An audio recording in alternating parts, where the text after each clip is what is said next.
The parking garage counter said one car was still inside. I was standing in the booth looking at an empty garage when I saw the red number glowing on the display. 1. And that was the point where I stopped thinking it was a sensor problem, because I had just walked every level myself. I used to work nights at a private parking garage attached to an office and hotel complex downtown. It wasn't a huge place, but it was big enough to feel different after midnight. 6 levels above ground, 2 below, 1 payment booth by the exit arm, and cameras covering the ramps, stairwells, and entrances. During the day, it was constant movement. Commuters, delivery vans, hotel guests, people getting turned around and honking at each other. At night, it emptied out fast. My shift was from 10 p.m. to 6 a.m. Most of the job was simple. Watch the cameras, help anyone who lost a ticket, call towing if a car got left in a reserved space, and do closing checks once traffic died down. The garage had a digital count system that tracked how many vehicles were inside by logging entries and exits at the gate arms.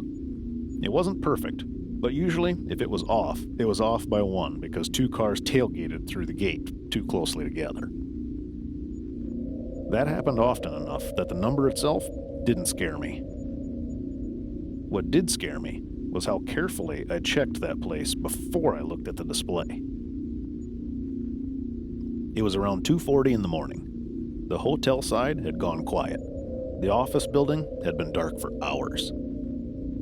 And I had already watched the last obvious overnight parker leave about 20 minutes earlier. So I did my usual end-of-the-night sweep. I took the service elevator to the top level and walked down each floor, one by one, checking corners, stairwells, and the dead spots near the concrete support walls where cameras didn't fully reach. There were no cars left. No headlights, no engine sounds, no cigarette glow from somebody sitting in the driver's seat. Nothing. When I came back down to the booth, I looked up at the garage counter above the exit lane and saw the number 1. I remember just staring at it for a second, annoyed more than anything else. I thought maybe I'd missed a car tucked into one of the compact spaces on level 3. Or maybe someone had pulled into the loading cutout by the hotel elevators. So I checked the cameras. Every level looked empty. That was the first thing that felt wrong. Not dramatic, just wrong in a way that made me sit forward in the chair. I switched between all the garage feeds twice, then zoomed in on the blind corners I could. Nothing. Clean concrete, yellow striping, fluorescent lights, empty rows. I called the hotel desk, just in case one of their guests had parked in a service bay for a few minutes and forgotten to tell anyone. The night clerk said no. He sounded half asleep and not especially interested. I told him the counter showed 1 car still inside, but I didn't find it on camera. He said, "Probably a sensor," and hung up. That should have been the end of it. But once I got the idea into my head that a vehicle was somewhere in the garage without showing up on camera, I couldn't leave it alone. I printed the last 30 entry and exit times from the gate system. The last confirmed exit had been at 2:19 a.m. A hotel guest in a black SUV.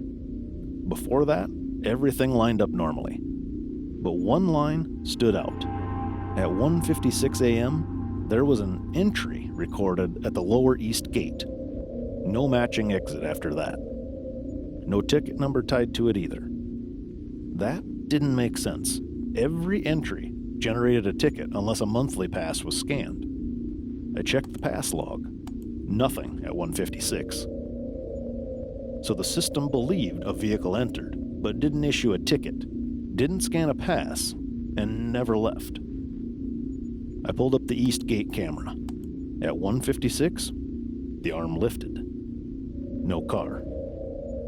I replayed it 3 times because I thought I'd missed something in the glare. The lane was empty. The arm rose by itself, stayed up for maybe 4 seconds, then came back down. On the timestamp, the counter changed from 0 to 1. That was when I got uneasy for real.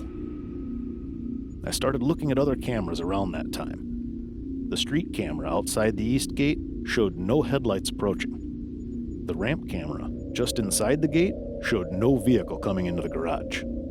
The only thing I noticed was that one of the motion lights on level B1 flicked on at 157 and stayed on longer than usual. B1 was one of the lower levels, mostly concrete columns and storage cages for the office tenants. It was also the level with the worst camera coverage, because the angle of the old dome cameras was blocked in places by ventilation ducts and support beams. I didn't want to go back down there alone. That's the part I don't love admitting. Because I was the security guard, and technically, that was my whole job. But once you've spent enough nights in buildings that are mostly machinery and echoes, you learn when a place starts to feel occupied in the wrong way. Not haunted, just wrong. Still, I grabbed my flashlight and radio and went. The elevator to B1 always opened slowly, like it was thinking about it. When the doors parted, everything looked normal. Concrete floor, drain grates, a row of storage cages on the far wall, painted numbers on the pillars. The motion light over the east corner was still on. I walked the row nearest to the elevator first. Nothing. Then I heard something I first took for a cooling fan. A low engine idle. Not loud, not close, but definitely there. I stopped moving and listened. It lasted maybe 3 seconds and cut off completely. I radioed the hotel desk to ask if they could send their maintenance guy over, just so I wouldn't be down there alone. The clerk said maintenance had gone home for the night. He asked if I wanted him to call the police. I said not yet. I didn't really know what I would tell them. There might be a car in the garage that isn't on camera. Sounded insane, even to me. So, I kept walking. B1 had a narrow side section near the east wall, where a concrete turn blocked part of the view from the main lane. I swept my flashlight across it and, for a second, thought I found the car. There was a reflection. Not headlights, more like the dull shine of a windshield catching light. I moved closer. It was one of those temporary plastic dust barriers stretched around an old storage cage renovation. The plastic had bowed outward and was reflecting the overhead fluorescent strip. I laughed at myself, just once, quietly. Then, I noticed tire marks. Fresh ones. Dark arcs on the concrete leading toward the sealed service corridor behind the storage cages. That corridor wasn't for cars. It was barely wide enough for a maintenance cart. It led to an old utility access door and some electrical rooms. I shined my light down it and saw the service door at the far end standing open about 6 inches. I knew I had checked that door earlier in the night. It had been shut. I called out, just a normal security, hoping to hear a tired mechanic or hotel employee answer back. Nothing. As I got closer, I started hearing the idle again. Very low, steady, coming from behind the door. I remember stopping about 10 feet away because the thought hit me all at once. If someone had somehow driven a car into that corridor, there was nowhere for them to go. The walls were too tight. There was no turnaround. They would have had to stop at the door. I used my flashlight to push the door open wider. Behind it was the electrical room. Concrete floor, panels on the walls, pipes, no vehicle, no person. But the room was full of exhaust smell. Fresh exhaust. Strong enough that I stepped back instinctively. And on the floor, near the drain in the center of the room, was a wet set of tire tracks. Not a full pattern, just enough to show 2 narrow treads that rolled straight in and then stopped. No mud, no debris, no place for the tracks to continue. I stood there longer than I should have, just trying to make it make sense. Then, my radio crackled and the hotel clerk said, "Did someone just leave?" I said no. He told me the garage counter had changed. It was back to 0. By the time I got up to the booth, the East Gate log showed one more event at 3:08 a.m. Exit, East Gate. No ticket, no pass, no camera image of a vehicle leaving. Just the arm lifting by itself again. I filed everything exactly as it happened. The logs, the timestamps, the open service door, the smell in the electrical room. Management blamed it on a software issue tied to the gate loop sensors. A contractor came out the next week and replaced 2 of the readers and recalibrated the count system. Officially, that solved it. But about a month later, I was covering one last night shift before transferring to another property. A guy from maintenance came into the booth around 1 a.m. and saw the printed incident report still clipped in the drawer. He read the first page and said, "So it was this garage." I asked what he meant. He told me that years earlier, before the hotel bought the property, the lower east section had been part of an unfinished expansion.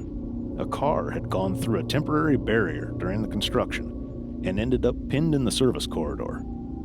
The driver died before anyone found him. I asked if it happened on B1. He said yes. Then, he pointed toward the counter display over the exit lane and said, almost casually, "That thing used to get stuck on 1 after they cleaned it out." He left after that, like he hadn't said anything unusual.